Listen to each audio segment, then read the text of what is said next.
రోజు తన యొక్క అందాన్ని చూస్తూ మురిసిపోయే రాజు ఉదయాన్నే లేస్తాడు, అద్దం ముందు నిలబడతాడు, తన యొక్క అందాన్ని చూసి మురిసిపోతూ ఉంటాడు.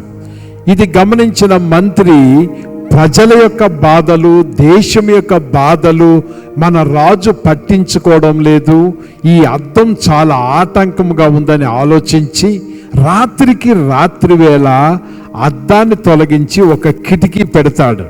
రాజుగారు ఉదయాన్నే లేచారు, తాను చక్కగా వస్త్రాలంకరణతో కిరీటంతో వచ్చి తన అద్దం ముందు నిలబడుతున్నాడు, నేను ఎంత అందంగా ఉంటానా అని. తీరా పోతే రాజుగారికి ఆశ్చర్యం ఏమేసిందంటే తన యొక్క అందమైన ముఖము కనపడలేదు.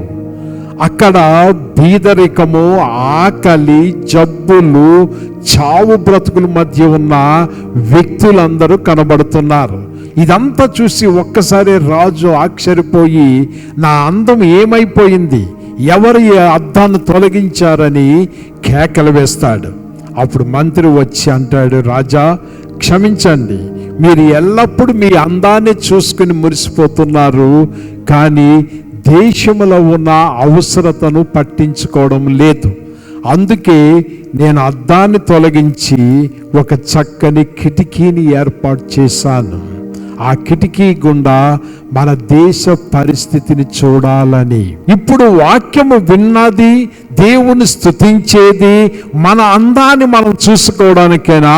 మన సంఘం ఎంత బాగుంది, మనం ఎంత బాగున్నాము అని చూసుకోవడానికేనా? లేక మనకంటూ ఒక బాధ్యత ఉందా?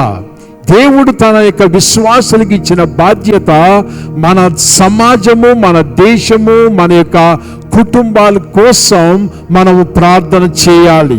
దేవుడు కలిగిన దేశము ధన్యకరమైనది.